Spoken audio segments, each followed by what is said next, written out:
It was a typical Saturday in Beverly Hills. The sun glinted off expensive cars, and the sidewalks buzzed with shoppers draped in designer brands. On the corner of the boulevard, like a temple of luxury, stood Opulent Lane, a boutique known for exclusivity, excess, and a clientele who didn't ask for price tags. Inside, smooth jazz floated through the air, mingling with the scent of jasmine and new leather. Sales associates moved with polished grace, offering practiced smiles to each well-heeled customer. Among them was Tyler, 17, oozing self-importance. White Balenciaga sneakers. Gucci hoodie. A thick gold chain catching the chandelier light. The kind of confidence that came from never hearing no. At his side were his two best friends, Mason and Ethan, dressed just as loud and laughing louder. Tyler held up a $6,000 leather jacket and scoffed. Tyler, this is gym wear. Low-key basic. Mason, for $6,000. They should pay me to wear that. They were loud, brash, and certain the world revolved around them. But in the corner of the store stood someone else. Someone easy to overlook. An older black man. Quiet. Alone. He wore a crisp blue button-down, pressed slacks, and worn brown loafers. He examined the watches with care, his fingers brushing the glass case, his gray beard catching the light. Tyler noticed him. And smirked. Tyler, elbowing Mason, yo, check this guy out. What's he even doing in here? Lost? Mason, snickering, he looking for the belt rack or what? They laughed, low but pointed, their eyes on the man who didn't seem to notice. Or maybe he did. Maybe he'd just learned how to ignore the noise. Tyler couldn't help himself. He walked closer. Tyler, mock polite, hey, need help finding the clearance rack or something? His voice cut through the jazz. A few heads turned. Tyler, it's cool, man. Not everyone's got it like that. You'll work up to it. More laughter. A sales associate looked uncomfortable. Other shoppers began to notice, but still, no one said a word. The man straightened up. Calm. Steady. Not angry. Man, quietly, you done? Tyler blinked, caught off guard. Before he could answer, the man turned and walked toward the front counter. No fuss. No reaction. Just presence. Narrator, and that's what got to Tyler. The silence. The dignity. The refusal to play along. Tyler, louder now, yo. Man thinks he's too good to talk to us. He laughed, louder than before. Mason and Ethan followed his lead, puffing themselves up. But then they stopped laughing. Because the man was buying something. He leaned over the glass case, the one that housed the boutique's most expensive watches. He pointed to one. Quietly. Deliberately. Tyler, watching, bro. He's pretending. Bet he doesn't even have a card. A hush spread as the associate disappeared into the back and returned with a velvet-lined wooden box. Inside, a Swiss watch. Rare. Priced at $85,000. Mason, whispering, no way. Tyler, trying to recover, relax. He's bluffing. But the man wasn't bluffing. He took his time. Studied the craftsmanship. Then, with quiet confidence, he nodded. Sales associate, with respect, excellent choice, sir. The man pulled out a sleek black wallet. Removed a platinum credit card. Ethan, barely breathing, that's platinum. Even the staff paused. Rachel, a young associate who had previously been folding scarves, looked at Tyler with a small, knowing smile. One that didn't need words. The transaction was quick. Clean. Silent. The man turned to leave, but just before he reached the door, he paused. Turned back. And walked to the counter again. Man, Calmly, I'll take more. Associate, startled, more, sir. Man, show me everything. The best you've got. Watches. Suits. Bags. I want it all. Gasps. The room shifted. Now even the wealthiest shoppers were staring. The associates moved quickly, pulling out items usually reserved for VIP clients, handcrafted suits, limited edition accessories, jewelry that sparkled like constellations. And the man? Still silent. Still steady. Nodding occasionally. Choosing carefully. Tyler, Mason, and Ethan stood frozen. Their faces flushed. Their confidence drained. Tyler, weakly, he's just showing off. But no one was listening. The final total, $387,000. And the man? No flinch. No flex. Just handed over the platinum card again. Smooth. Effortless. As the staff packed the items in sleek branded bags, the man turned. He looked directly at Tyler. Eyes calm. Voice firm. Man, you thought wealth was what you wear. What you show. What people see.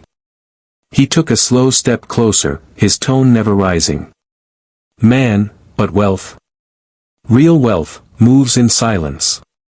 It doesn't need to prove itself. It teaches, if you're wise enough to listen. Tyler said nothing. Couldn't. The man turned back toward the door, his purchases stacked neatly on a trolley, his presence echoing long after he walked out. Narrator, closing voice. That day, Tyler learned something they don't teach in private schools or flashy boutiques. Real wealth isn't loud. It's not in your shoes, your hoodie, or your chain. It's in your character. Your dignity. And sometimes, it walks in wearing scuffed brown loafers and leaves behind a lesson no one forgets. I don't blame you, the man said, his voice calm but resonant. You were taught to measure worth by labels, by the price on a tag, by how loud you can laugh at someone you don't understand. That's not your fault. But it is your responsibility to grow beyond it. Tyler looked down, suddenly feeling very small in his expensive sneakers. The man continued, walking a few steps closer. Wealth isn't loud, boys. It's not arrogance. Real wealth doesn't need to announce itself. It's quiet. It walks with purpose.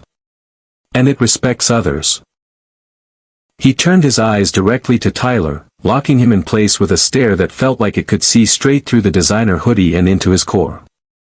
I built my company from a one-bedroom apartment with a folding table and a second-hand laptop. No investors. No handouts. Just grit. And discipline. I don't wear my success. I live it. Mason shifted uncomfortably. Ethan looked like he wanted to disappear. The older man gave a small nod, almost like a final bow before turning toward the exit again. But just before he stepped through the door, he looked over his shoulder and said one last thing. You were right about one thing earlier, son. I am in the right place. I just hope someday, you'll find yours too. And with that, he walked out. The glass door slowly swung shut behind him, leaving a stunned silence in his wake. No one moved. Rachel exhaled, the first sound anyone had made in over a minute. The staff slowly went back to their work. The customers whispered among themselves, glancing at the boys who now stood awkwardly in the center of the boutique, no longer the center of attention, but the center of a hard lesson. Tyler's fingers twitched by his side. For the first time that day, he had nothing to say. Later, as the boys walked out of the store in silence, they passed the window display. There, reflected back at Tyler, wasn't the image of a wealthy teenager.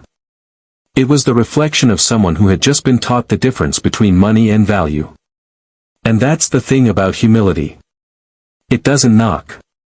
It walks in quietly, teaches you something you didn't know you needed, and leaves you different than it found you. Because real wealth isn't what you wear. It's what you carry. The room is bathed in the soft blue glow of a gaming monitor. Designer sneakers line the wall. Posters of Lamborghinis and rap icons cover the space. Tyler sits at his desk, his face illuminated by his phone screen. But he's not scrolling. He's replaying the boutique incident in his head, over and over. The man's voice, the way he moved with such quiet confidence. The way everyone in that store seemed to feel his presence. It lingers. Tyler slowly picks up his phone and opens Instagram. He hovers over the post button with a new photo queued up, not of his outfits, not of the boutique, but a quote graphic.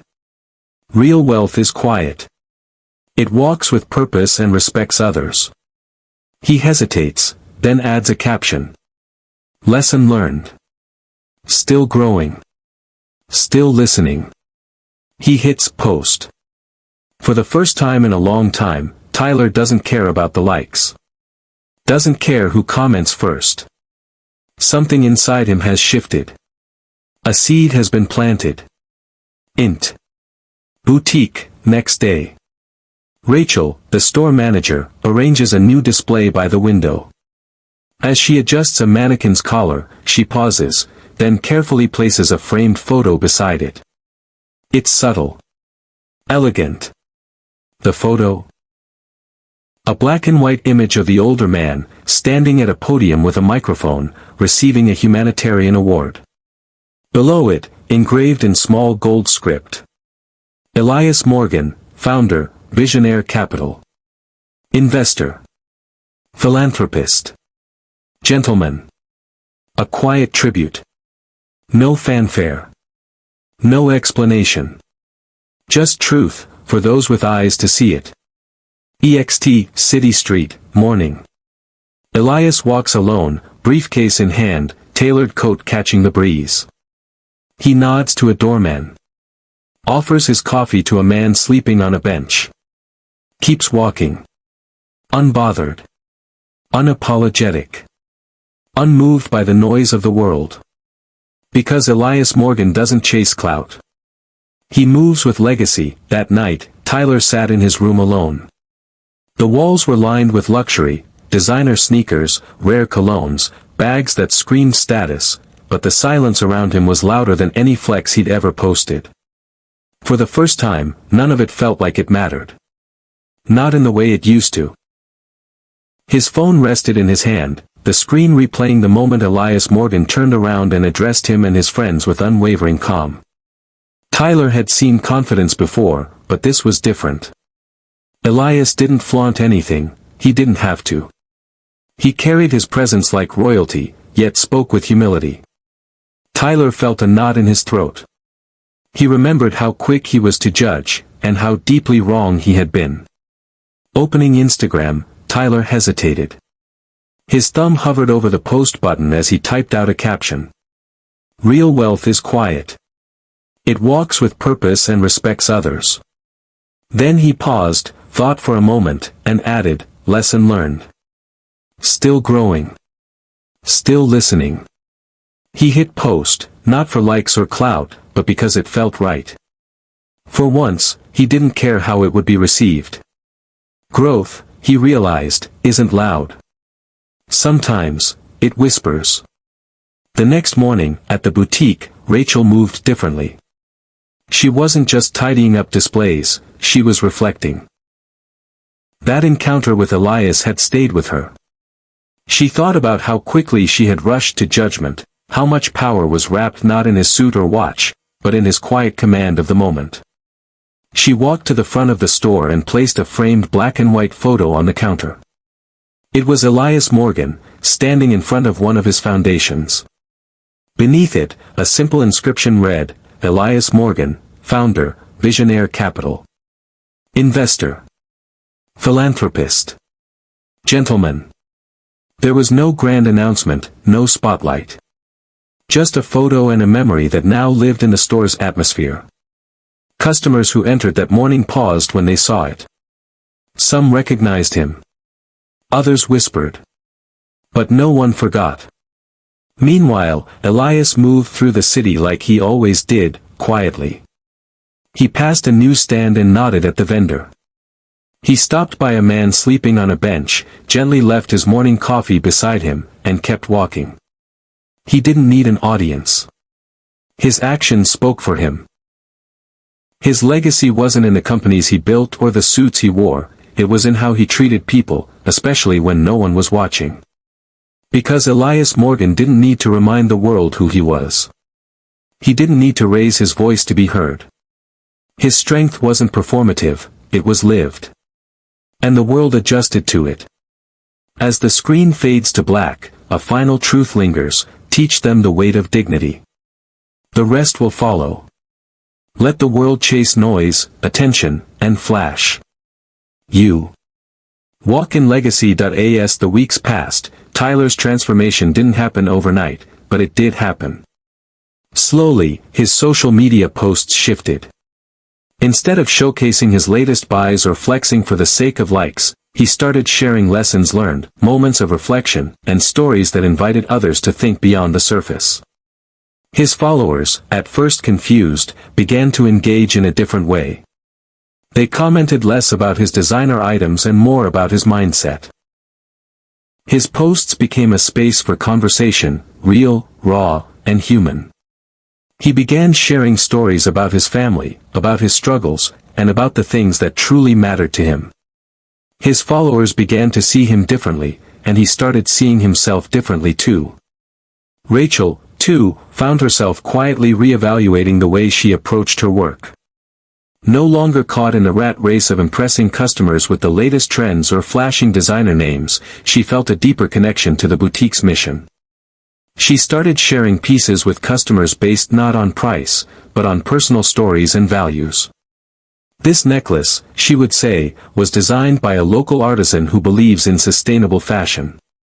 She spoke of the people behind the products, their dreams, their struggles, and the significance of what they created. The shift was subtle, but it was there. And it felt more fulfilling than anything she had done before. As for Elias, his life moved forward as it always had. He wasn't chasing recognition or accolades.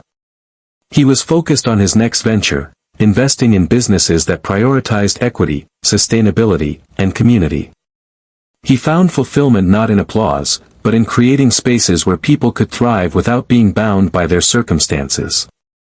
He continued his quiet, steadfast work, and his influence grew in ways that didn't require a spotlight. One afternoon, Tyler visited the boutique again. This time, he wasn't just a customer. He walked in with a different energy, calm, grounded, and aware. Rachel saw him and smiled, recognizing the change in him before he even said a word. They talked, but it wasn't about the clothes or trends, it was about growth, change, and the importance of seeing people for who they truly are, beyond their wealth or appearance. They spoke about the power of humility, how it can open doors, and how it can bridge divides. And in the midst of it all, Elias's presence lingered, not as a shadow, but as a guiding light. His influence wasn't something that could be measured by numbers or attention, it was something felt, something internal. Through him, Tyler and Rachel learned that real strength wasn't about how loud you could speak or how much you could show off, it was about how you treated people, how you carried yourself when no one was watching, and how you built a legacy of dignity that lived far beyond the clothes you wore or the money you made. In a world obsessed with flash and surface, Elias's quiet wisdom remained a beacon, showing the way to those who were willing to listen, and teaching a lesson that would echo far beyond any boutique, any Instagram post, or any moment of fleeting attention. True wealth is found in the quiet power of humility, respect, and integrity.